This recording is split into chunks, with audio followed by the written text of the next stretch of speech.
तत्पदं दर्शितं येन तस्मै श्रीगुरवे नमः। गुरुर्ब्रह्मा गुरुर्विष्णु गुरुर्देवो महेश्वर गुरुर्साक्षात् परब्रह्म तस्मै श्रीगुरवे नमः। ध्यानमूलं गुरोर्मूर्ति पूजामूलं गुरोर्पदम् मन्त्रमूलं गुरोर्वाक्यं मोक्षमूलं गुरोर्कृपा ब्रह्मानन्दं परमसुखदं केवलं ज्ञानमूर्तिं द्वन्द्वातीतं गगनसदृशं तत्त्वमस्यादिलक्ष्यम् एकं नित्यं विमलमचलं सर्वदा साक्षिभूतं भावातीतं त्रिगुणरहितं सद्गुरुं तं नमामि सद्गुरुं तं स्मरामि सद्गुरुं तं भजामि।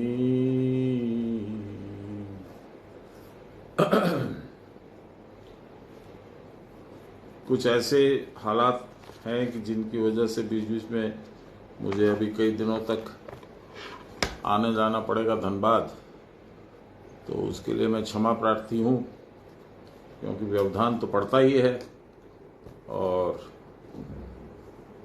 ये जो आनंद का कार्यक्रम है, गीता पाठ, गीता पे चर्चा, ये बाधित होता है, पर मेरे पास कोई उपाय नहीं है।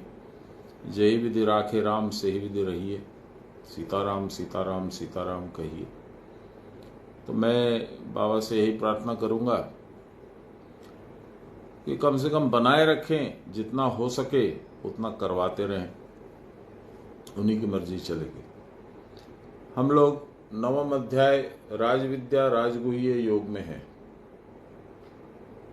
अभी आज सुबह की बात है, मेरे एक मित्र कॉलेज के जयपुर से, उन्होंने एक पोस्ट किया कि ब्रीदिंग एक्सरसाइजेस करने से और बहुत सारा कचरा निकल जाता है लंग्स में से। तो मैंने उनको वापस जवाब भेजा कि भाई साहब, सिर्फ लंग्स में से नहीं निकलता है, और जो है सो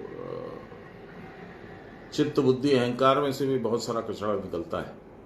और ये लंग्स की एक्सरसाइज जो है, ये अनादिकाल से चली आ रही है। It is as old as time itself, क्योंकि ओरिजिनली भगवान राम को भी मालूम था, उनके पहले सतयुग में भी था ये, उनके बाद में कृष्ण भगवान भी अर्जुन को जो बताया गीता में वो यही है।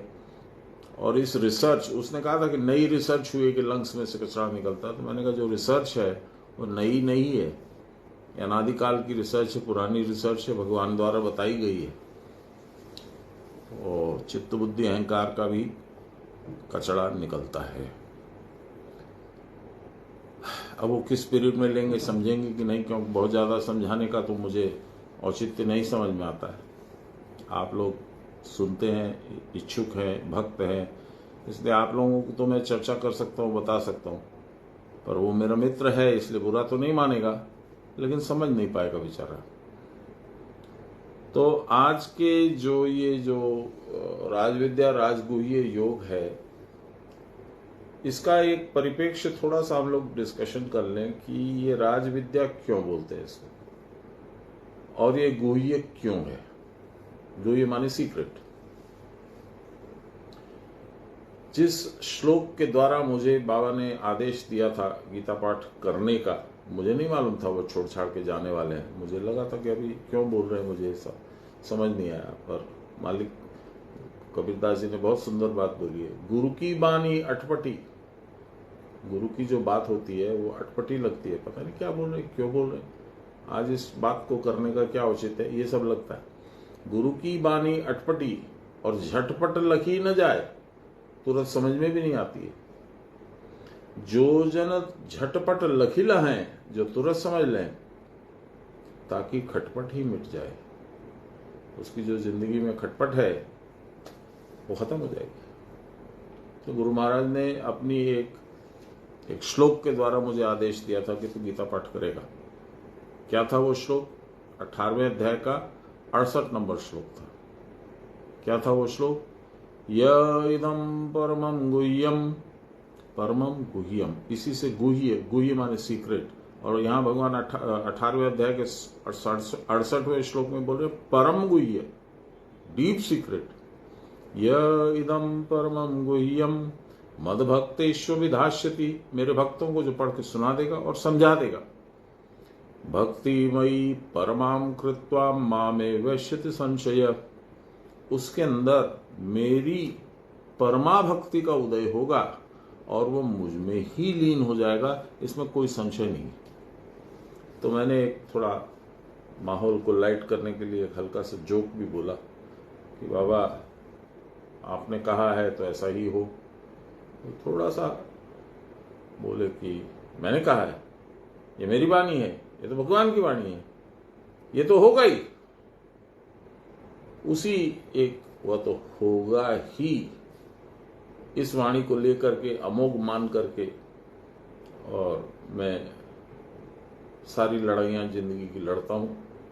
और आप विश्वास नहीं करेंगे, गीता पाठ करने में आप लोगों को कितना आनंद आता है। आता ही होगा, नहीं तो कौन सुनता है। लेकिन आपको जितना भी आनंद आता है उससे कुछ अधिक मात्रा में मुझको ही आता है। बहुत सारी नई चीजें सीखता हूँ।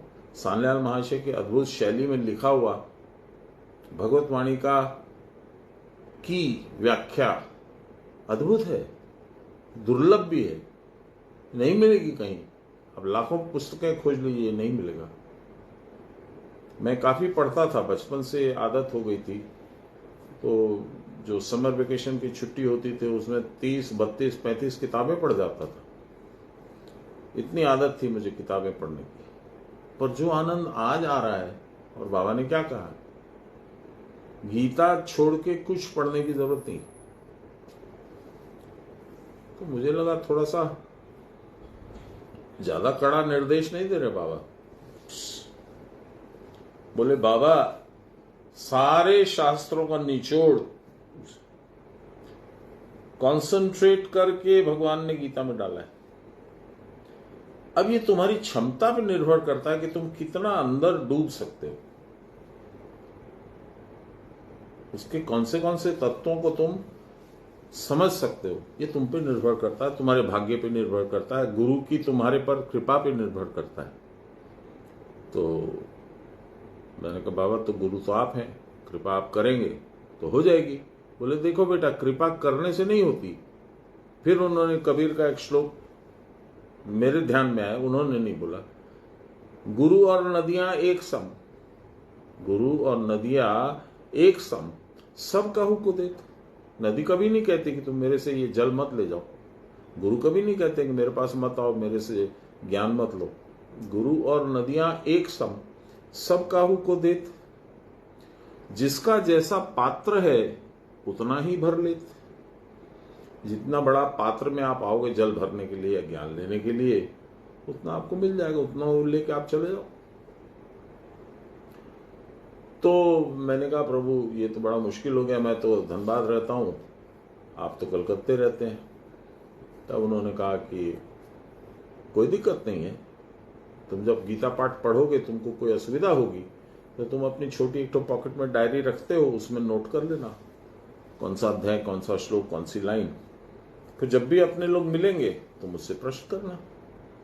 और ये सिलसिला 1996 से लेकर 2000 तक चला और बड़े सुंदर तरीके से बहुत सारी बातें समझ में आई, ऐसा मुझे लगा। पर मैं आपको बिल्कुल हाथ जोड़ के नम्र निवेदन के साथ बोलता हूं, आज भी बहुत सारी बातें नई, बिल्कुल अद्भुत समझ में आती है। 23 साल, 24 साल, 25 साल से गीता पाठ कर रहा हूं, लेकिन नया कुछ न कुछ निकल ही आता है जो पहले कभी नहीं मिला था, पहले कभी नहीं देखा था। तो ये राजविद्या राजगुह्य क्यों है? इसलिए है कि ये हम लोगों को निषेध है, जो लोग साधक हैं, जिनको क्रिया मिली है, उनको निषेध है कि हर एक के सामने इसको उजागर नहीं करना है। और उसका रीजन भी बताया। विद्या जो है, ब्राह्मणों के पास जाकर उनसे कही कि मुझे सबके सामने एक्सपोज नहीं करो, बताओ मत, क्योंकि नहीं तो फिर कुछ लोग जो अक्षम हैं, जो इसको समझने और इसके अनुसार कार्य करने के लिए क्षमता नहीं प्राप्त किए हैं, ऐसे लोग इसका दुरुपयोग करेंगे और फिर ये अपने आप नष्ट हो जाएगी। कलयुग में मेरा एक अपना गुरु भाई है, वो थोड़ा आउट ऑफ लाइन हो गया, बाबा का बहुत करीबी था, पर उसके अंदर में क्या था वो हम लोग नहीं समझ पाए। अब वो गुरुपद पे बैठ गया है और बहुत उठापटक बाबा की सामान चोरी कर लेता है, डायरी ले जाता है, ये सब करता है। तो कलयुग में इसी तरह के लोग मिलते हैं। शंकराचार्य जी भी आए थे मेरे घर पे, उस समय बाबा थे। तो शंकराचार्य जी ने भी कहा, गलियन गलियन गुरु मिले, मांगे हमसे भीख, हमको अपना पैसा दे दो, ले लो हमसे सीख। यही एक व्यवसाय रह गया। ये भगवान को, गीता को, गुरु को बेच करके लोग भरण पोषण करते हैं अपना और अपने परिवार का। इससे निकृष्ट क्या होगा? पर ये कलयुग है। कलयुग में ऐसा ही उम्मीद रखना चाहिए कि ऐसा ही होगा। कलयुग में सतयुग वाला आदमी मिलेगा, ये तो आपका सौभाग्य होगा, तभी संभव है। हम लोग को मिल गए गुरु महाराज, और मिले ही नहीं, भवसागर की नौका पार कराने का ठेका ले लिया उन्होंने, कराऊंगा मैं। इससे बड़ा भाग्य क्या होगा? तो राजविद्या राजगुह्य योग के 3-4 अर्थ हैं। राजविद्या क्यों?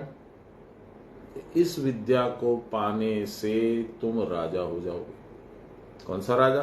संसार का राजा। भगवान हो जाओगे खुद। तो भगवान से बड़ा राजा कौन है?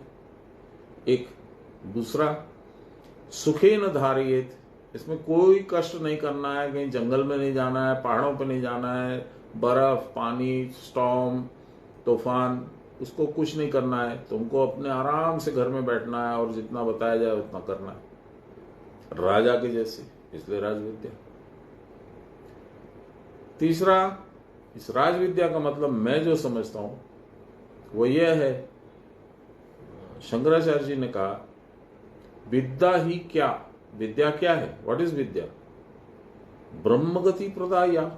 उन्होंने जवाब दिया, जो विद्या ब्रह्म के पास ले जाए वही विद्या विद्या है, बाकी सब अविद्या है। आप फिजिक्स पढ़ लो, केमिस्ट्री पढ़ लो, मैथ्स पढ़ लो, लिटरेचर पढ़ लो, संस्कृत व्याकरण पढ़ लो, हिंदी पढ़ लो, बंगाली पढ़ लो, आपको कोई भी भगवान के तरफ प्रेरित नहीं करेगी, रास्ता नहीं दिखाएगी, ले जाने का प्रयास नहीं करेगी, तो उसको विद्या नहीं बोलते। इसलिए सारी विद्याओं में ये राजा विद्या है, इसलिए राजविद्या। ऐसी राजविद्या आपको गुरु महाराज के श्रीमुख से मिलती है, ये किताबों में लिखी भी नहीं मिलती। और इसीलिए हर एक से न इसको डिस्कशन करना है, न हर एक आदमी से इसकी चर्चा करनी है, ये नियम है। हाँ, खुद अपने माइंड में मनन कीजिए, क्योंकि जो अभी कहा ना, ध्यान मूलम गुरोर मूर्ति, पूजा मूलम गुरोर पदम, मंत्र मूलम गुरोर वाक्यम। बाबा ने जो बोल दिया वो मंत्र है। और मंत्र का अर्थ जानते हैं? मंत्र का अर्थ होता है मननात् त्रायते इति मंत्र। इसका मनन करिए। जो मंत्र मिल गया उसका मनन कीजिए, माने बार बार रिपीट कीजिए, अभ्यास कीजिए, त्राण मिलेगा, संसार से छुटकारा मिलेगा, भवसागर के पार पहुंचेंगे। तो ऐसी विद्या है ये, उसका हम लोग 18वां श्लोक आज पढ़ेंगे। गतिर्भर्ता प्रभु साक्षी निवास शरणम सुहृत, प्रभव प्रलय स्थानम निधानम बीजमव्ययम, भगवान विभूति योग है अगला 10वां अध्याय, उसी का कुछ अंश यहाँ पे ले आए हैं। 9वें अध्याय में उसका हम लोगों को यदि कहिए तो ट्रेलर दिखला रहे और बतला रहे मैं कौन हूं। विभूति योग में, पूरे योग में यही उन्होंने बताया है कि संसार की जो श्रेष्ठतम वस्तु है अपनी क्लास में, जैसे पहाड़ों में हिमालय, मछलियों में मगरमच्छ, ये मृगों के झुंड में शेर, इस तरह से उन्होंने सब चीज बताई है कि ऐसी मुझे समझो तुम, ये सब मेरी विभूतियां हैं, मुझसे ही उत्पन्न है, इनमें मेरा ही अंश तुम देखोगे। वही बात अब यहां बता रहे हैं। क्या बोल रहे हैं देखिए, मैं ही कर्मफल पोषणकर्ता, नियंता, दृष्टा, भोगस्थान और रक्षक, हितकारी, उत्पत्ति का कारण या सृष्टा, संहर्ता यानी नाश करने वाला, और आधार, लय स्थान, अविनाशी कारण।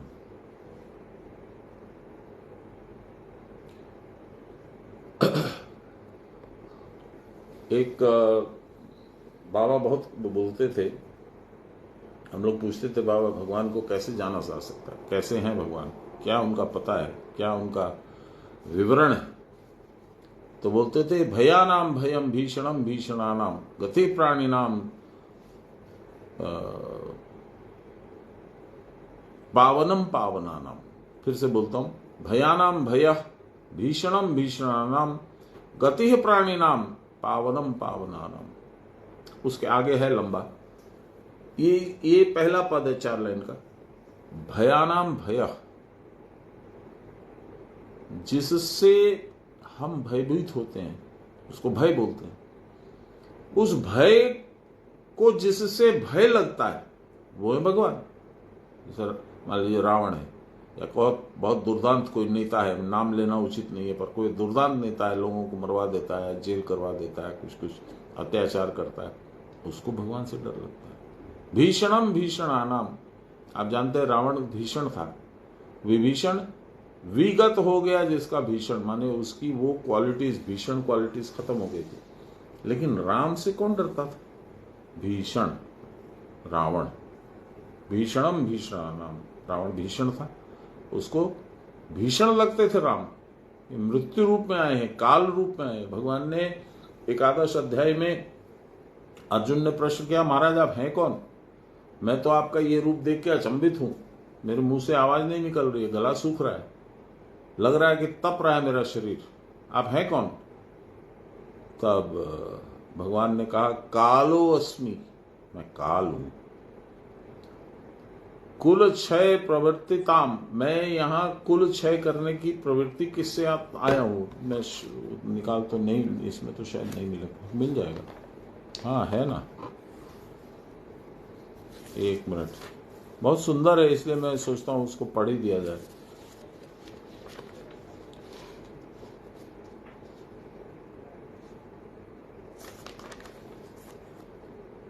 संजय वाच,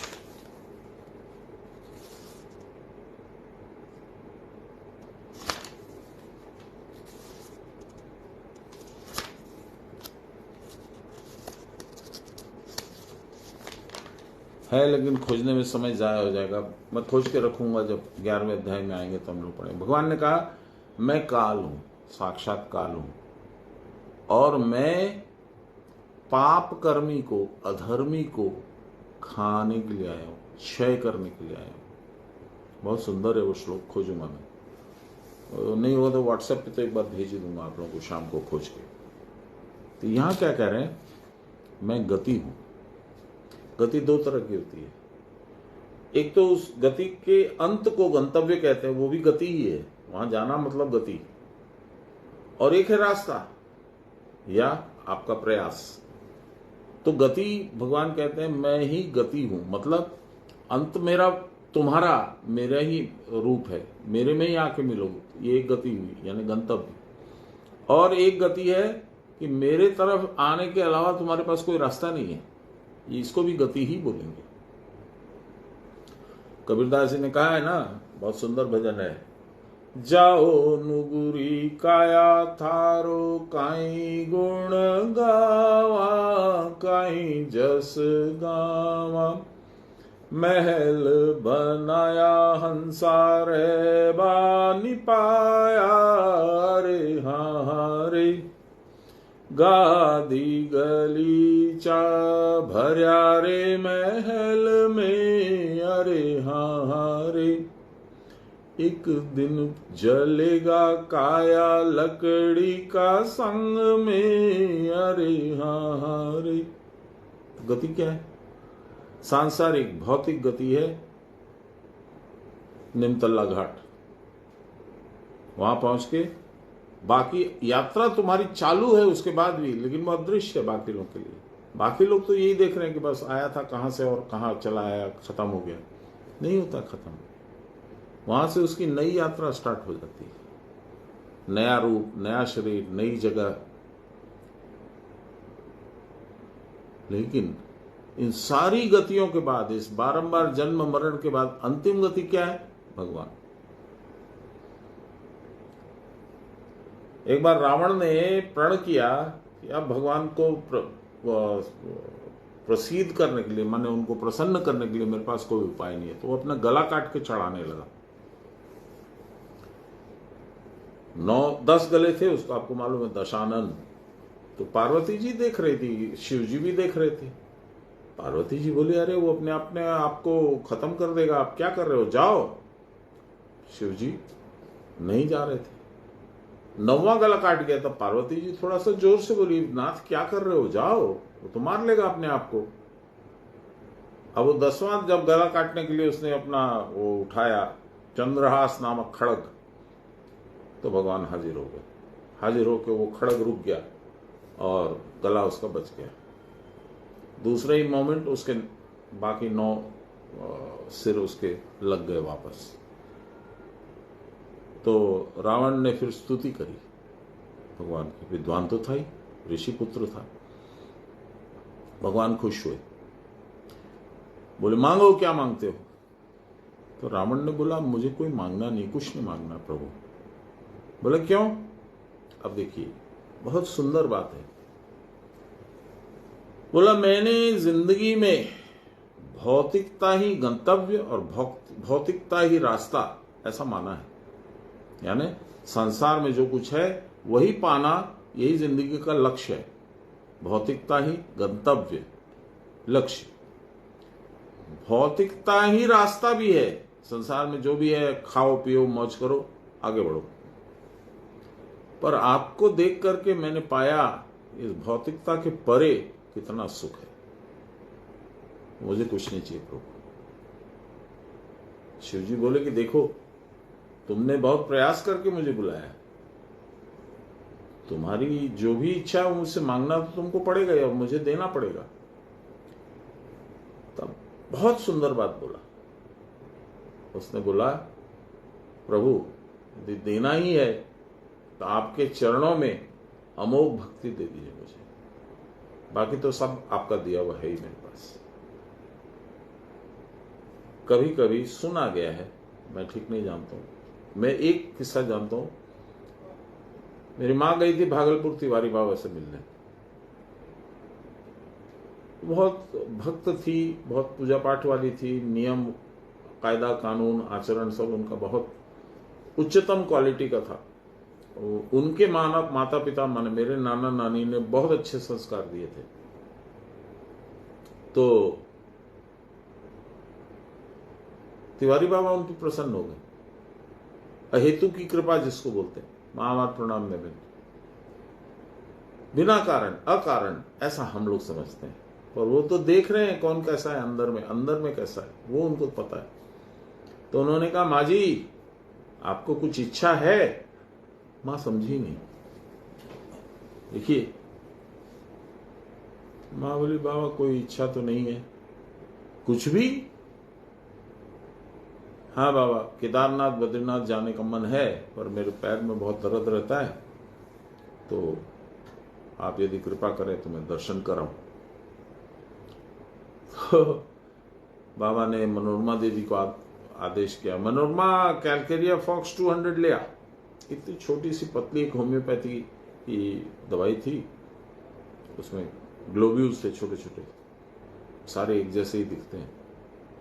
लाई और बाबा को पकड़ाई और बाबा ने उस पर कुछ जप किया और फिर ऐसे हाथ करके फिर माँ को दे दिया, लीजिए माँ जी, भगवान की इच्छा होगी आपका दर्शन जरूर मिलेगा। वो खाई, उनका दर्द ठीक हो गया, माँ घूम आई केदार बद्री। अब जो मांगी थी वो मिल गया, अब आगे तो कुछ मिलेगा नहीं क्योंकि मंगा ही नहीं आपने और दिया नहीं गया आपको। अब माँ को दर्द वापस चालू हो गया घुटनों में, तो बोली अरे यार वो क्या दवाई थी, देखो तुमको कहीं मिलती है तो लाओ। तो मैं धनबाद से ले आया, झरिया से, कोई फायदा नहीं हुआ। तो बोले नहीं, यहाँ की दवाई अच्छी नहीं है, तुम भागलपुर से मंगवाओ। तो मैं भागलपुर से मंगवाया, वो भी काम नहीं करी।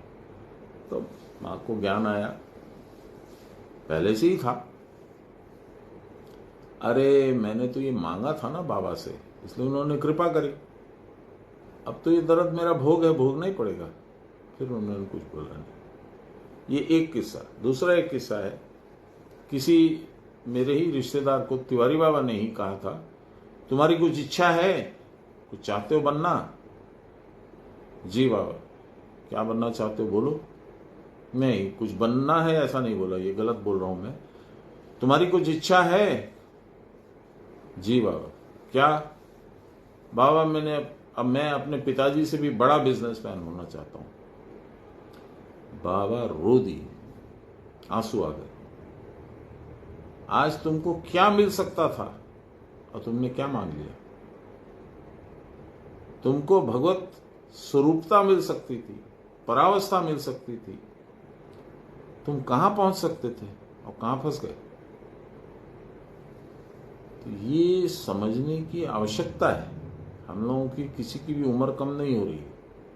ये समझने की आवश्यकता है कि गति क्या है, मैं कर क्या रहा हूं संसार में, आगे मेरा क्या होगा। भगवान यही कहते हैं कि मैं ही गति हूं। इसीलिए ये इतना प्रसंग मैंने आप लोगों को सुनाया। सुनिए आगे। लहरी बाबा बोलते हैं, मैं गति हूं, मैं भरण पोषण करता हूं। जब तक तुम संसार में हो, तुम्हारा भरण पोषण मैं करूंगा। ये भगवान भी बोलते हैं गीता में। अनन्याश्चिन्तयन्तो माम ये जना पर्युपासते तेषां नित्याभियुक्तानां योगक्षेमं वहाम्यहम्। मैं तुम्हारा वहन करूंगा, योग और क्षेम। तुमको खाली एक ही काम करना है, अनन्य शरण होकर के मेरी भक्ति करनी है, मेरी पूजा करनी है। मैं ही एक पुरुष हूं, अपनी दृष्टि में मुझ में ही सब रहते हैं। एको हम द्वितीयो नास्ति, सब मुझ में ही रहते हैं।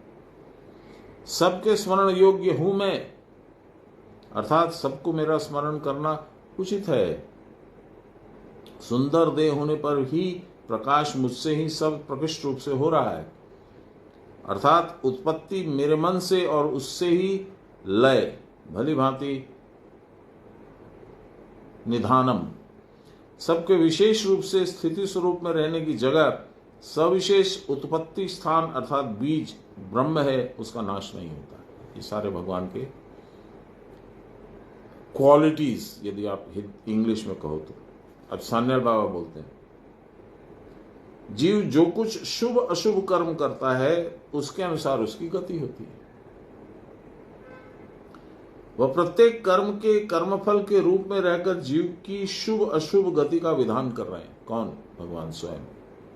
आपके हर एक अणु में, every atom of your existence contains him.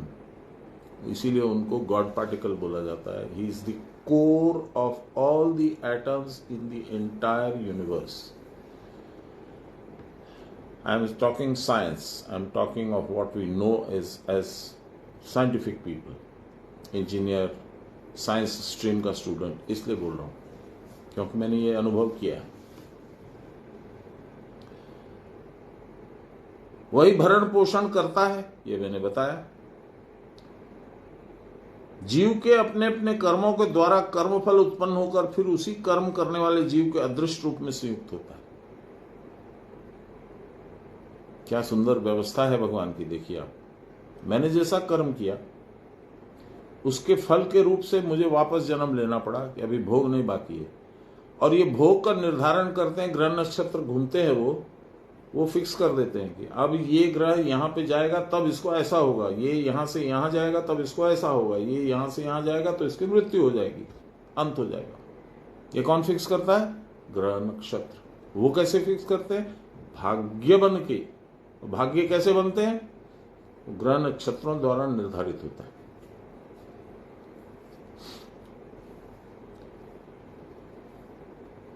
इससे जीव का भरण पोषण होता है। जीव के कर्मानुसार वारी वर्षण होता है, बारिश। कर्मानुसार क्षेत्र में शस्यादि उत्पन्न होते हैं और कर्मानुसार जीव को पुत्र वैभव आदि की प्राप्ति होती है। वो तो बड़ा अमीर है, क्या है अंबानी में, क्या है अडानी में, क्या है टाटा में, मेरे में तो ज्यादा बुद्धि है, मैं तो ज्यादा पढ़ा हूं। भैया तू सब कुछ पढ़ा है लेकिन तूने वैसे कर्म किए नहीं, कोई उपाय नहीं। इसके व्यवस्थापक वही है, he is the administrator of this. वह प्रभु हैं, उनके ही आदेश से सूर्य चंद्र नियम पूर्वक अपना अपना कार्य कर रहे हैं। उनके ही आदेश से मेघ यथा समय वारी वर्षण करता है। जब जरूरत होती है, जहां उसको आदेश होता है उसी हिसाब से वो उसी जगह पे बारिश करता है, सब जगह नहीं करता है। कर्म यथा समय फल उत्पादन में समर्थ होता है। जो तुमने कर्म किया था अभी तुरंत किया तो उसका फल कब होगा? यथा समय, उसका समय निर्धारित हो जाता है, उस समय उसको फल मिले, अच्छा बुरा मिश्रित। वही जीव के कृत अकृत कर्मों के दृष्टा है। करोगे या जो न करोगे, सारे कर्मों को वो देखते रहते हैं। हम लोग पढ़ते हैं ना स्तुति में, एकम नित्यम विमलमचलम सर्वदा साक्षीभूतम, सब समय मैं देखता रहता हूं। इसीलिए जगन्नाथ, बड़ी बड़ी आंखें, ना हाथ ना पांव, नाम है जगन्नाथ।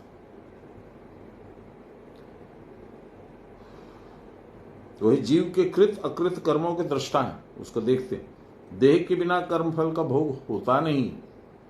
प्रपंच के अधिष्ठान रूपी इस देह रूपी पुर में जीव वास करता है।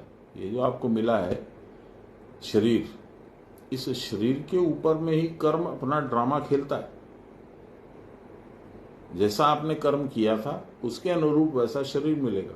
कोई काला होगा, कोई मोटा होगा, कोई पतला होगा, कोई गोरा होगा, कोई सुंदर होगा, किसी की वाणी कर्कश होगी, किसी की वाणी बहुत मीठी होगी पर अंदर से जहर भरा होगा। कुछ भी, जैसा आपने कर्म किया वैसा शरीर पाया। तो ये शरीर क्या हुआ? अधिष्ठान, ए प्लेस टू बी। कौन रहता वहां? कर्मफल का नियंता और कर्मफल आप। देह के बिना कर्मफल का भोग होता नहीं है, इसलिए जन्म लेना पड़ता है। प्रपंच के अधिष्ठान रूपी इस देहपुरी में जीव वास करता है, आत्मा। इस देह का प्रकाश मुझसे ही होता है, इसी कारण वह निवास है। वही जीव के आश्रय हैं। यदि प्रभु निकल गए देह से, खत्म, देह मट्टी। स्थिर प्राण को अवलंबन करके ही जीव की बहिर्मुख प्राण प्रवृत्ति प्रवाहित हो रही है। स्थिर प्राण है कुंडलिनी, और उसी को आश्रय करके चंचल प्राण है आप बाहर आहार बाहर बाहर आहार बाहर बाहर, ये करती रहती है। इसीलिए संसार चलता रहता है आपका। अतः वही जीव के आश्रय और एकमात्र स्मरण योग्य हैं। भगवान को ऐसे अंदर बाहर के खेल में भूल जाता मनुष्य, लेकिन स्मरण योग भगवान है। वो नहीं बोलते कि मुझे याद कर, संत बोलेगा आपको सही गति चाहिए, भगवान को याद करो। जो उनको स्मरण करता है उसकी सारी विपत्तियों से वह शरणागत वत्सल रक्षा करते हैं। अनन्यास चिंतयन्तो माम ये जना पर्युपासते तेषां नित्याभियुक्तानां योगक्षेमं वहाम्यहम्। बोल तो दिया, और क्या बोलेंगे? 18वें अध्याय में 66 नंबर श्लोक बड़ा सुंदर, 67 है शायद। सर्वधर्मान् परित्यज्य मामेकं शरणं व्रज अहम त्वां सर्वपापेभ्यो मोक्षयिष्यामि मा शुच। चिंता मत कर। शुच माने चिंता करना, मां मतलब नहीं, don't fear because I am here, ये भगवान बोलते हैं। हम लोग बोलते हैं कि भगवान में क्या रखा है, मैं कर लूंगा ये काम, मेरे से ये भी हो जाएगा, मेरे जैसा केपेबल कौन है।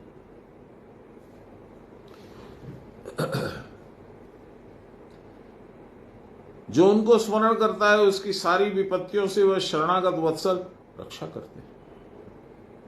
क्रिया करने पर क्या शारीरिक मानसिक सब प्रकार की विपत्तियों से परित्राण पाया जा सकता है? अतएव जीव का इस प्रकार का आश्रय दूसरा कोई नहीं है। जीव नाना प्रकार के शोक और दुख के संतापों से सदा संत्रस्त रहता है। इन सारे संतापों का मूल है देहात्म बोध। मैं ये शरीर हूं, मुझे 2 करोड़ रुपया कल चाहिए, नहीं मिलेगा तो मेरी तो बेइज्जती हो जाएगी, मैं खाए बिना रह जाऊंगा, मेरे बच्चे क्या सोचेंगे, मेरे पड़ोसी क्या सोचेंगे। इसके मूल में क्या है? मैं, मुझे चाहिए, नहीं तो मेरा क्या होगा, नहीं तो मेरे बच्चे, सब में मैं बकरी के जैसे। इस मैं को छोड़ करके तुम बोलो, परिवर्तन हो जाएगा और बोल नहीं पाओगे। इन सारे संतापों का मूल है देह आत्मबोध। देह चिंता के समान जीव का दूसरा कोई विषय ज्वर नहीं है। विषम, शंकराचार्य जी कहते हैं संसार मूलम ही किमस्ति चिंता। संसार का मूल क्या है? चिंता। बताइए, वह चिंता ही मन को सतत उत्क्षिप्त करती है। यह चंचल भाव ही मन नाम से प्रसिद्ध है। जहां चांचल ही नहीं है अर्थात मन नहीं है, वहां संसार भी नहीं है।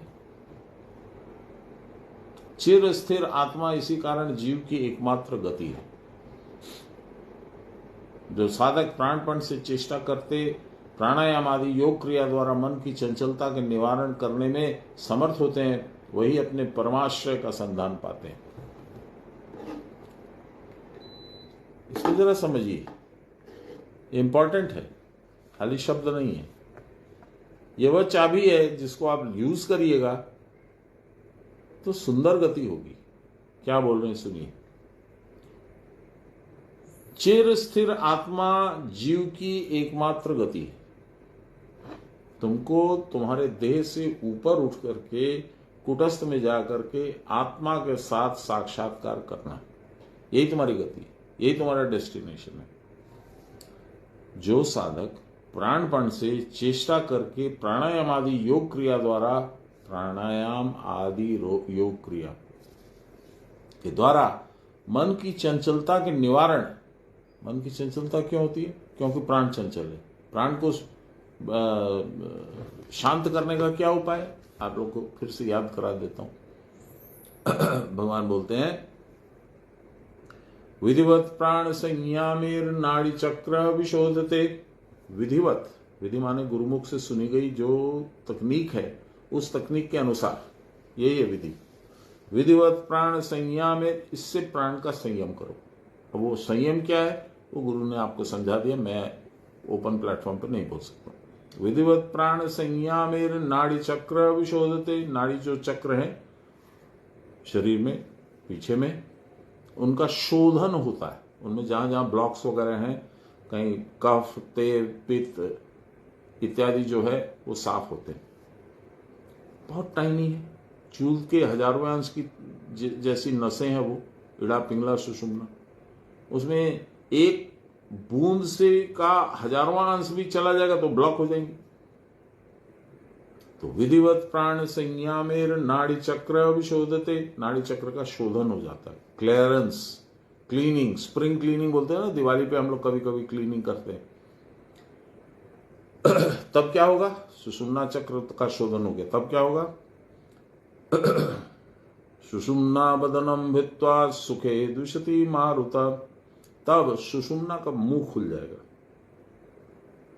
मुंह खुल जाएगा तो उसके अंदर प्राण का प्रवाह चालू हो जाएगा, अभी नहीं है। सुषुम्ना बदनम भित्वा सुखे दुषति मारुता। अच्छा, उससे क्या होगा? मारुता मध्य संचारे मनस्थैर्यम प्रजायते।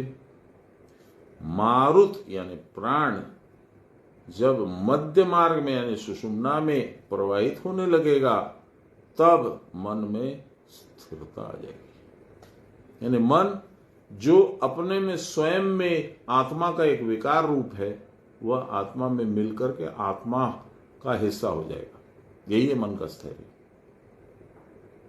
इसी को मन का लय भी बोलते हैं।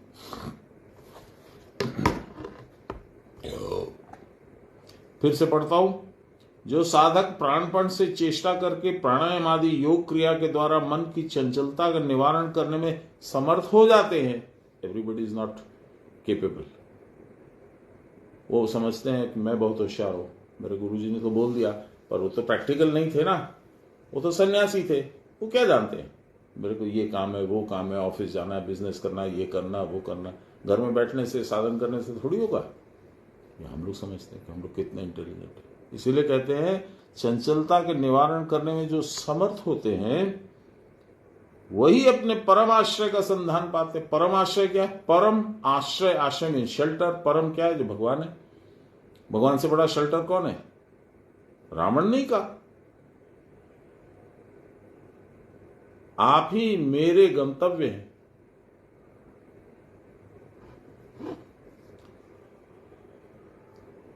ऐसा आश्रय का पता लग गया, वो है, ये रास्ता है, ऐसे जाना है। यह आश्रय जो प्राप्त कर लेते हैं उनको फिर जन्म जरा मरण रूपी क्लेशों का अधीन नहीं होना पड़ता है। जो वहां पहुंच गए भगवान, न उनका जन्म होगा, न मरण होगा, न क्लेश होगा, न जरा होगी, बुढ़ापा। वह सुहृत हैं भगवान, वो मेरे कल्याणकामी हैं। एक बार कुछ मेरे कर्म दोष को काटने के लिए बाबा ने मुझे 1-1.25 घंटा डांटा, लगातार नॉन स्टॉप। मैं भी घबरा गया। माँ भी 2-4 बार बोली कि कुछ हो तो क्या बोल छो ये। माँ को बोले चुप करो, तुम नहीं जानती हो। डांटते गए डांटते गए डांटते गए डांटते गए डांटते गए। मुझे समझ में नहीं आया क्या हो रहा है। फिर बोले बड़ गुरु भक्ति देखाচ্ছ, जाओ ऊपरे গিয়ে আমার गुरुदेव ছবির सामने বসে साधन करो। देखिए, बाकी कोई संस्कार मुझे मिला हो या न मिला हो, बड़े बूढ़ों की अवज्ञा कभी नहीं की, संत जनों की अवज्ञा कभी नहीं की, गुरुओं की अवज्ञा कभी नहीं की। तो अब उस अवस्था में जबकि मेरा मुंह कभी गर्म हो रहा था, कभी ठंडा हो रहा था, कभी लाल हो रहा था, कभी काला हो रहा था, कभी कुछ हो रहा था, उस अवस्था में बोले जाओ साधन करो। तो उनकी आज्ञा को सिरोधार्य करके मैं गुरु बाबा के पास में, तिवारी बाबा के पास में ऊपर उनके रूम में जाकर बैठ के साधन करने लगा। क्या साधन हुआ नहीं हुआ वो जाने, मैं नहीं जानता हूं। पर मैं इतना डर गया था, इतना भयभीत हो गया था कि क्या ऐसा मैंने कर दिया कि इतना डांट रहे हैं। शाम को मुझे बुलवाया उन्होंने 4:30-5 में। मैंने डर के मारे दूर से ही प्रणाम किया, जबकि मैं उनके चरणों को स्पर्श करके माथा लगा करके प्रणाम करता था। तो मैं डर के दूर से ही प्रणाम किया। तो उठ करके दोनों कंधे पकड़ करके और गले लगाया। फिर बोला डर गए थे? बोला जी बाबा थोड़ा तो डर लगा, समझ में आया नहीं क्या हो रहा था। तब उन्होंने यही कहा जो अभी भगवान कह रहे हैं। क्या कह रहे हैं सुन लीजिए। वह सुहृत हैं, उनका हृदय आपके हृदय के लिए दयार्द्र है। आपकी तकलीफ में उनको भी तकलीफ होती है। वो आपका कल्याणकामी है। ये शब्द बाबा के भी थे। गुरु तो सब समय कल्याणकामी। फिर उन्होंने रहस्य का उद्घाटन किया। फलाने समय में इस जगह पे ऐसा तुमने किया था क्या? मैंने कहा जी। वो किसी को नहीं मालूम था, मेरे को और मेरी पत्नी को छोड़ के किसी को नहीं मालूम था। मैंने कहा जी। उस कर्म की काली छाया तुम्हारे सिर पे मंडरा रही थी कई दिन से, मैंने देखा था। तो मैं 3-4 दिन से तुम्हारी वेट कर रहा था कि तुम आओगे और उस छाया को मैं डांट के भगाऊंगा। ये तो अच्छा हुआ कि तुमने, आशीष बोल रहा था चले जाइए चले जाइए चले जाइए, तो तुम नहीं गए। चले जाते तो छाया तुम्हारा पीछा नहीं छोड़ती। तुमने डांट सुनी और मेरे निर्देश के अनुसार जाके साधन किया। वो अब छाया, तुम्हारा पाप कर्म जो है खत्म हो गया। 3 लोक 9 खंड में गुरु से बड़ा न कोई, करता करे न करी सके, गुरु करे सो होई। इस तरह का पाप मोचन गुरु छोड़ के कोई नहीं कर सकता, किसी की कैपेसिटी नहीं।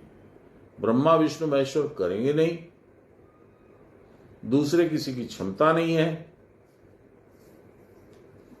गुरु के अकारण कृपा है ये, जिसको अहेतु की कृपा बोलते हैं, इसी को अहेतु की कृपा बोलते हैं।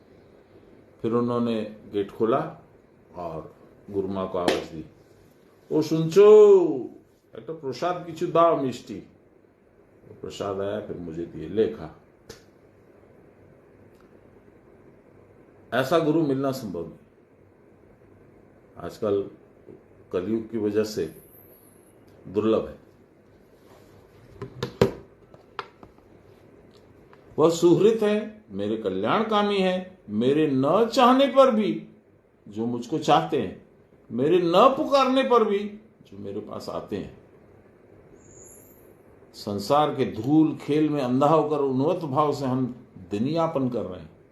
हमको कीचड़, गंदा, कचड़ा यही सब अच्छा लगता है संसार का। फिर भी जो गुरु कर्णधार बनकर परित्राण का उपाय हमको बतला देते हैं। कर्णधार जो नौका खेत है, उनकी अपेक्षा जीव का हितार्थी और परम सुहृद और कौन हो सकता है। इसीलिए मैं श्री भगवान सदगुरु बोलता हूं।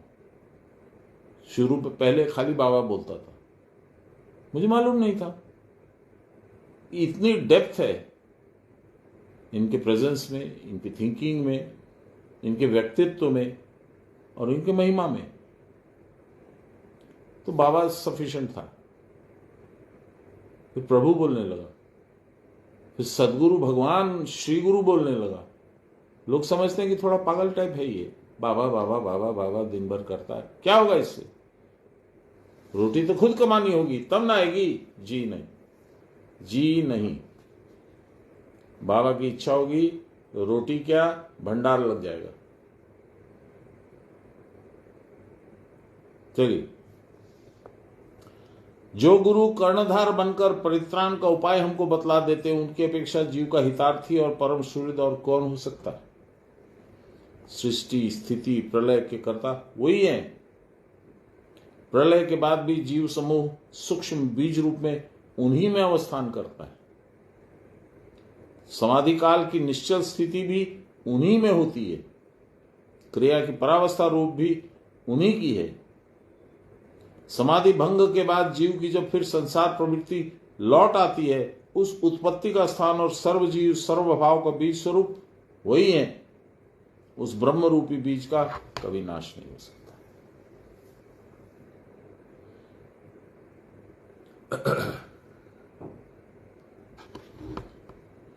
19 नंबर श्लोक।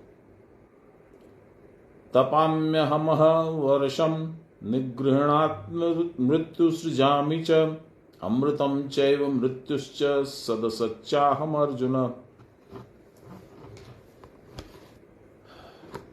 अभी देखिए, ज्यादा नहीं बोलना चाहिए, पर थोड़ा मैं उदाहरण देता हूं, मैं क्यों इतना अभिभूत हूं उनकी कृपा से। अभी मैं कुछ मामले में गया था धनबाद, मैं एक कागज खोज रहा था, मुझे नहीं मिल रहा था। तो मैंने कहा इस अलमारी में देखते हैं। उस अलमारी को खोला, एक फाइल सामने पड़ी थी, उसको खोला, जो कागज खोज रहा था उससे ज्यादा पक्का कागज मुझे उसमें मिल गया। ये अचानक नहीं हुआ, ये उनकी कृपा से हुआ।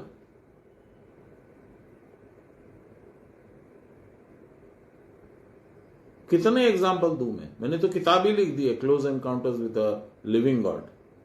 उसमें बहुत सारे किस्से कहानियों का विवरण है। ये जो एकदम सच, जो मेरे अपने व्यक्तिगत अनुभव वाले हैं वो है उसमें, या जो मैंने गुरु महाराज के मुंह से सुना वो वाले भी हैं। अद्भुत। तो यहां कहते हैं, हे अर्जुन, मैं ताप देता हूं, मैं जल को आकर्षण करता हूं और फिर उसका वर्षण करता हूं। भाप बनाता हूं, वो बादल बनाता हूं, फिर उसका वर्षण करता हूं, फिर उसका वर्षण करता हूं। मैं अमृतम च मृत्यु, अमृत भी हूं और मृत्यु भी, सबका जीवन और मृत्यु मैं ही हूं। सत असत अर्थात कारण और कार्य स्वरूप अर्थात वर्तमान स्थूल दृश्य रूप सदवस्तु मैं हूं। सूक्ष्म अदृश्य रूप असद वस्तु भी मैं ही हूं। देखिए क्या बोलते हैं लहरी महाशय, इच्छा के द्वारा अर्थात मन में सोचते न सोचते सृष्टि हो जाती है। जब इस प्रकार की क्षमता आदमी को हो जाती है, तब अमर पद में लक्ष्य होता है, वही ब्रह्म है। ये गुरु महाराज का वैसे ही था। कैसे था? मैं एक संस्कृत की एक छोटी सी लाइन बोलता हूं, तस्य संकल्प मात्रेण सृष्टि भवेत्। उन्होंने कोई बिना सोचे समझे भी कोई संकल्प कर लिया कि ऐसा होता तो अच्छा होता, हो जाएगा, इसमें 2 मिनट भी नहीं लगेंगे। ऐसे ही है, वो ब्रह्म है, गुरु है, वो ब्रह्म का ही रूप है, ब्रह्म भी उन्हीं का रूप है। मृत्यु मेरा रूप है, क्योंकि जीवित रहने पर मरे बिना मुक्ति नहीं होती। शुभ भी मैं हूं, अशुभ भी मैं हूं, मैं ही तपस्या रूपी ताप हूं। तपस्या, तपह लोक, ये यहां पे बैठ करके जो साधन करे वो तपस्या है। इस ताप के द्वारा ही जीव के कर्म बारी का शोषण होता है। कर्म बारी, कर्माशय, कष्ट सहिष्णु होना ही तपस्या का उद्देश्य है। कैसा भी कष्ट हो, you should be able to adjust to it without complaining. यह है कर्म सहिष्णु।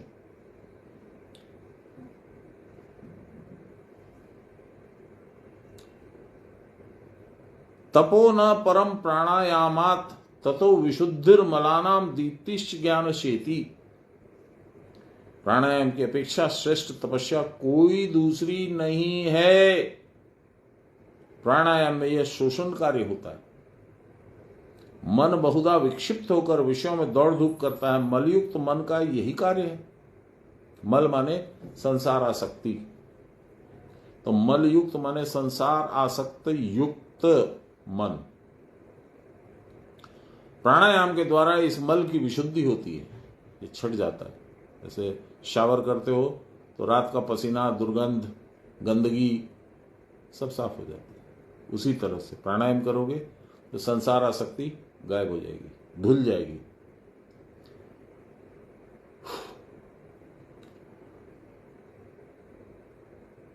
मन बहुधा विक्षिप्त होकर विषयों में दौड़ धूप करता है। मलयुक्त मन का यही कार्य है। किसी किसी के मन में यह संदेह हो सकता है कि प्राणायाम के द्वारा ज्ञान की दीप्ति किस प्रकार होगी। इसमें संदेह करने का कोई कारण नहीं है। यह अनादिकाल से हम लोगों को मालूम है कि ज्ञान की दीप्ति होगी साधन करने से ही। रामचंद्र जी ने भी नवदा भक्ति में मां शबरी को बताया।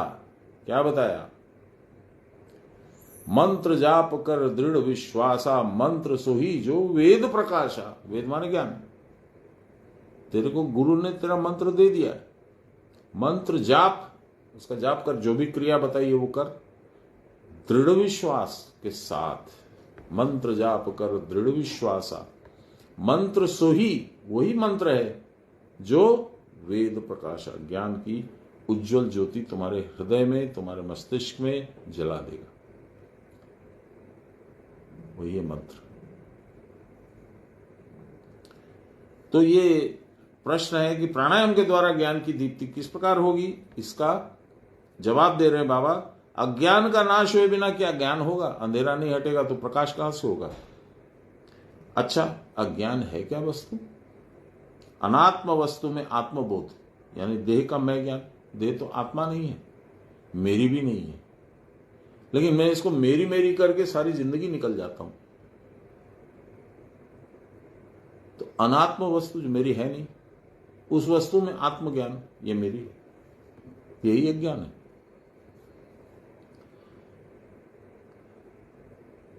देह के साथ मैं इस प्रकार जड़ित हो गया है कि उसके वियुक्त हुए बिना देह से मैं पृथक हूं, इस ज्ञान का उदय नहीं हो सकता। क्या सुंदर लिखते हैं सान्याल महाशय, मैं क्या बताऊं आप लोगों को। प्राणायाम के द्वारा इस शरीर से मैंपन का ज्ञान नष्ट होता है। सान्याल महाशय का अंतिम लेक्चर भी यही था।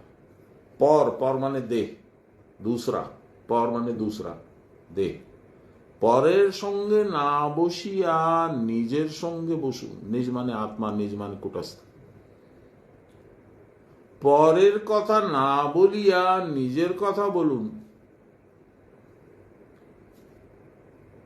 धन्य है हम लोग, ऐसे महापुरुष इस लाइन में, गुरु पंक्ति में, गुरु परंपरा में आकर के हम लोगों के कल्याण के लिए इतने प्रयास के साथ में और इतने धैर्य के साथ में हम लोगों का सुधार रहे थे रास्ता।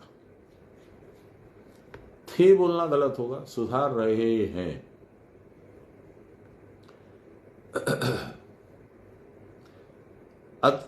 इस मैंपन का ज्ञान नष्ट होता है प्राणायाम के द्वारा। इसीलिए प्राणायाम ज्ञान उत्पादक क्रिया है, अतएव प्राणायाम ही सर्वश्रेष्ठ क्रिया भी है।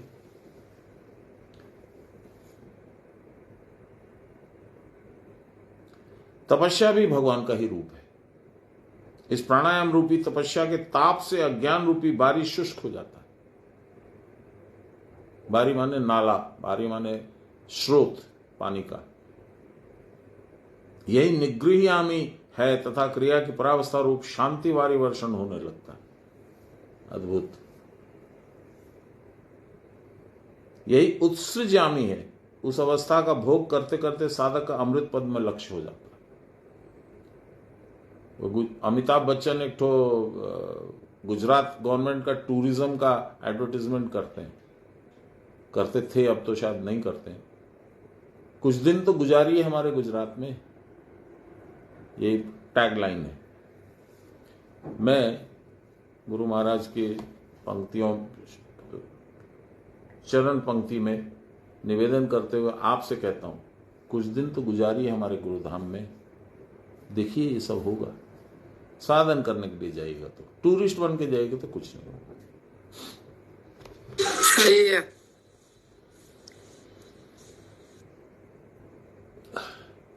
उस अवस्था का भोग करते करते साधक अमृत पद में लक्ष्य होता है और अंत में साधक स्वयं अमृत बन जाता है, भगवान बन जाता है। यही प्रकृति जीवन है। ये जीवन मेरी ही शक्ति का रूप है, मृत्यु भी तो मेरा ही रूप है। देह छोड़कर चले जाने से ही तो मृत्यु नहीं होती। अभी मैंने बोला ना कि हम लोग को यात्रा दिखती है कि निमतल्ला घाट चला गया बस खत्म, नहीं। वहां से वो और दूसरे रास्ते चला गया, दूसरी जगह चला गया, नया उसने ओढ़ लिया है कपड़ा। अब वो सगीना महतो बोल के एक पिक्चर बना था पहले, उसमें दिलीप कुमार नाचता है, टाई वाई सूट बूट टोपी वोपी लगा के, साला मैं तो साहब बन गया, साहब बन के कैसा तन गया, ये सूट मेरा देखो, ये टोप मेरा देखो, जैसा साहब लंदन का। वही गति हो जाती है उसकी। वो फिर शरीर में मोहित हो जाता है। फिर उसको लगता है अरे वाह, ये शरीर तो उस शरीर से अच्छा है। वो तो उतना, हालांकि उसको याद नहीं रहता। चलिए, देह को छोड़कर चले जाने से ही तो मृत्यु नहीं हो जाती, मैं तो रह ही जाता है। अतएव इस देह का नष्ट हो जाना मृत्यु नहीं है। तब मृत्यु है फिर क्या?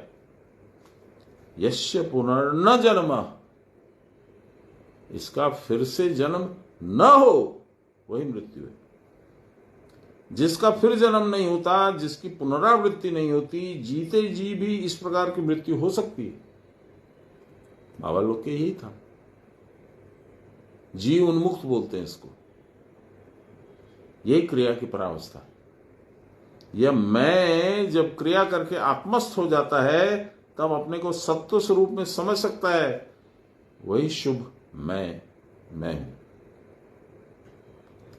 जब क्रिया न करके संसार चिंता में मन मग्न हो जाता है, तब देह में आत्मबुद्धि होती है, परंतु देह चिरस्थायी नहीं है, इसलिए देह में आत्मबुद्धि असत है। यही अशुभ मैं है। इसी मैं के अनंत रूप हैं, सर्वात्मक रूप में यह मैं सर्वत्र प्रकाशित हो रहा है। मैं कौन सा मैं? सूक्ष्माति सूक्ष्मं कलिलस्य मध्ये विश्वस्य स्रष्टारमनेक रूपम विश्वस्यैकं परिवेष्टितारं ज्ञात्वा शिवं शान्तिमत्यन्तमनिमेति। गुणान्वयो यः फलकर्म कर्ता कृतस्य तस्यैव च चोपभोक्ता स विश्वस्य रूपस्त्रिगुणस्त्रीस्तवर्मा प्राणाधीप संचरति स्वकर्मभिः अंगुष्ठमात्रो रवितुल्य रूप संकल्पाहम अहंकार समन्वितो यः बुद्धैर्गुणेनात्मनेन गुणेन चैव आराग्रमात्रो अहप्यरोपि दृष्ट श्वेताश्वर उपनिषद। जगत सृष्टि के आरंभ में बुलबुले के पूर्व सूक्ष्म से भी अति सूक्ष्म कलिला अवस्था होती है। उसके भीतर रहकर वह अनंत रूपों में प्रकाशमान है। कौन? आत्मा, भगवान, परमात्मा। अर्थात क्रिया की परावस्था रूप अत्यंत सूक्ष्मावस्था से ही वह असीम व्यक्त जगत प्रकाशित हुआ है। उस सूक्ष्माति सूक्ष्म रूप जगत के अद्वितीय भोग विधाता आनंदमय शिव स्वरूप को जान लेने पर आत्यंतिक शांति प्राप्त होती है। ज्ञान और कर्म जनित वासनात्मक गुणों के साथ जिनका अन्वय या संबंध है वही गुणान्वय पदवाच्य है। इसको फिर से पढ़ता हूं। ज्ञान और कर्म जनित वासनात्मक गुणों के द्वारा जिनका संबंध या अन्वय है वही गुणान्वय पदवाच्य है। वही फलोद्देश्य से विहित कर्म के कर्ता है और अधर्म और स्वकृत कर्म फल के उपभोक्ता भी है। यही सत्व रज तम गुणों के अनुसार धर्म अधर्म ज्ञान रूपी त्रिविध मार्गों में गमन करते हुए प्राणाधि रूप में संसार का परिभ्रमण करते। ये सब खेला भगवान करते, अच्छा भी बुरा भी। अंगुष्ठ प्रमाण हृदय गुहा में रहने वाले कारण जीव अंगुष्ठ मात्र है। उसका रवितुल्य रूप है, सूर्य के समान प्रकाशमान, अर्थात वह सूर्य के समान ज्योतिर्मय है और वह संकल्प और अहंकार आदि धर्मों से युक्त है। कुछ ना कुछ करेगा। अच्छा चलो हम लोग बनारस चलते, अच्छा चलो फलाना करेंगे, अच्छा ये करेंगे, संकल्प और अहंकार। मैं नहीं जाऊंगा तो कैसे होगा, मैं नहीं करूंगा तो कौन करेगा। तथा बुद्धि और देह के धर्मों से युक्त होकर किसी अन्य वस्तु के रूप में दृष्ट होता है। अर्थात जीव परमात्मा से पृथक जान पड़ता है नहीं, जान पड़ता है, क्योंकि उसने बुद्धि धारण कर ली, उसने देह धारण कर लिया, उसने अहंकार का धारण कर लिया, उसका मन आ गया, इसलिए संसार आसक्ति आ गई। अब वो परमात्मा से अलग लग रहा है पर वो है नहीं।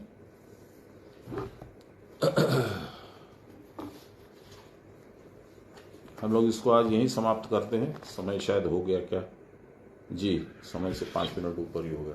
দাদা জয় গুরু। জয় জয় গুরু দিদি। না আমি বলছি কি রবিদাস কে ছিলেন? কে? রবিদাস কে ছিলেন? রবিদাস? রবিদাস কে ছিলেন? মনে পড়ছে না গো। রবিদাস রেদাস ছিলেন একজন। রবিদাস রবিদাস मैं नहीं जानता हूं, मैंने नहीं जान, मैं आई कैनॉट, अभी दिमाग में नहीं आ रहा है। কি পরিপ্রেক্ষিতে বলছেন আপনি? কোথায় শুনলেন রবিদাসের নাম? আমি একটা কোন বই পড়তেছিলাম তাতে পেয়েছিলাম। ও, পুরো কনটেক্সটটা বললে হয়তো আমি কিছু বলতে পারবো। এখন তো পুরো তো জানি না আপনি কোন পরিপ্রেক্ষে বলছেন, কি বই ছিল, কি বিষয় ছিল, কি কনটেক্সট ছিল, ওগুলো বলবেন। ঠিক আছে। জয় গুরু। श्रीकृष्ण गोविंद हरे मुरारे, हे राम नारायण वासुदेव, श्री गुरु चैतन्य हे आत्मदेव, हे मात दुर्गे हर विश्वनाथ, सर्वे भवन्तु सुखिनः, सर्वे सन्तु निरामया, सर्वे भद्राणि पश्यन्तु, मा कश्चित् दुःखभाग् भवेत्। असतो मा सद्गमय, तमसो मा ज्योतिर्गमय, मृत्योर्मामृतं गमय। आविराभिमहीधि। बोलिए प्रेम से गुरु महाराज की जय, परम गुरुदेव की जय, परात्पर गुरुदेव की जय, परमेष्ठ गुरुदेव की जय, गुरु श्री आदि गुरुदेव की जय, गुरु माता की जय। हर हर महादेव। जय गुरु सबको। माँ আমার প্রণাম নেবেন আর আশীর্বাদ বানিয়ে রাখবেন। মা দয়া করে। জয় গুরু। प्रणाम सबको को। जय गुरु।